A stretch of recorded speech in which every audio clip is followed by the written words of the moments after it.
You're listening to the Busproof Business Podcast, taking your business to the next level by taking you out of it. With our experience and proven results, we'll help you find the success that many crave, but only we can help you achieve. It's time to get started with your host, Greg Murphy.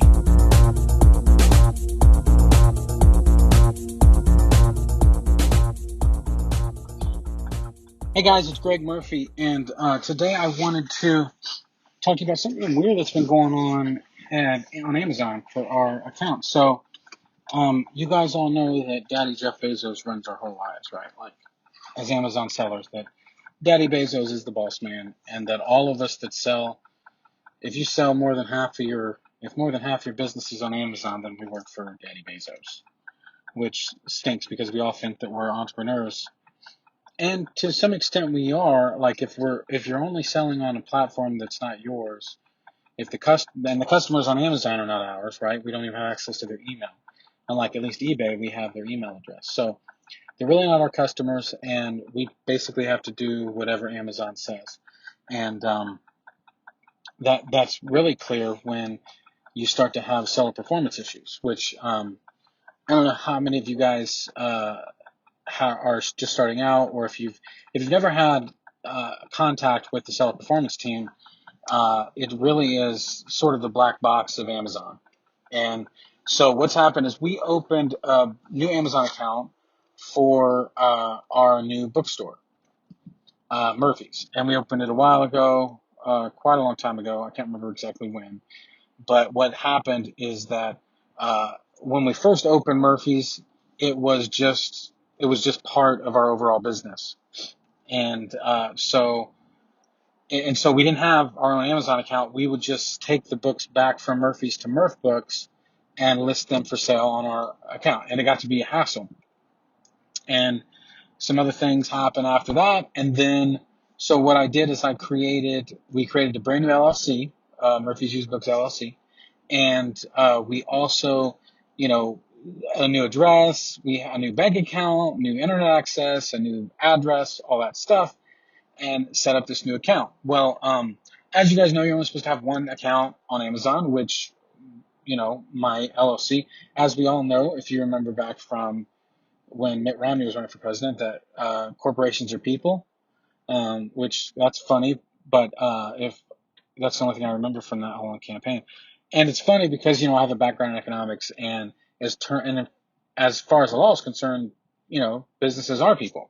They're treated as like entities, right? So that's why you can have, if you guys do know what's up on Amazon, you know that there are thrift books and Better World Books, mostly thrift books, but they have different multiple Amazon accounts because there's different business entities that, they're different. And I don't know if it was the fact, I'm not sure how or what happened, but a little while ago, I got a little email from Seller Performance and said, hey, I don't know if you know this, but here's our policies about having more than one Amazon account. And if you don't do that, you might lose your account completely. And that's not good. So I let them know that, hey, this isn't what's happening. And by the way, the email came from Seller Performance, which is never good. Seller Performance is not who you want to talk to, because they are a pain in the hiney, because you can't call them. And the thing, if any of you guys have gone through an account suspension, it's terrifying because you can't call. It's all done through email. And if you bug them too much, they'll send you an email back, say, hey, we're not talking about this anymore. And so they sent me this thing that said, hey, close all your listings on this account and don't only sell on your other account that you have. And so I responded back and said, well, here's the thing. What I did is I put all my listings on vacation mode because I don't want to get, the two accounts tied. It'd be a whole big thing. And I said, listen, I don't have two accounts. These are two completely separate businesses with different addresses, different everything. We're in two different physical locations. There's nothing at all to do with one another. These businesses are entirely separated. There's no ties, right? Ownership does, in my opinion at least, whatever. Ownership doesn't have anything to do with this stuff. So, so anyway, so I send them all this information. They send me back a message in French from the Self Performance team. It's entirely in French. It has hyperlinks. I'm not sure what happened, but it doesn't look like a normal email message, and I can't even like put it in Google Translate because it's just weird. And so I'm like, well, so I email them back and I attach all the proof, the different business licenses, the different articles of incorporate, all the nerdy like business stuff that shows that these are two different businesses. And they responded back to me and said, your selling account has been suspended and you can't sell on Amazon anymore, and we're not going to communicate with you any further on this matter.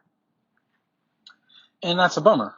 But obviously it was not all of our, it wasn't both of our accounts. It was just the new bookstore account that this happened. The other account, there'd been no emails, nothing at all. Like it was as though this was completely happening in a vacuum.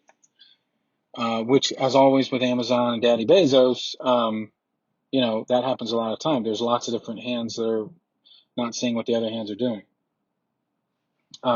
So then at that point, what I do then is I actually reach out directly to Daddy Bezos. If you guys don't know, you can email jeff@amazon.com if there's an issue. Now, I'm not saying if you're doing stuff that's getting your account suspended, and you're really not breaking the rules, there are people. I know there's a couple different people that do this.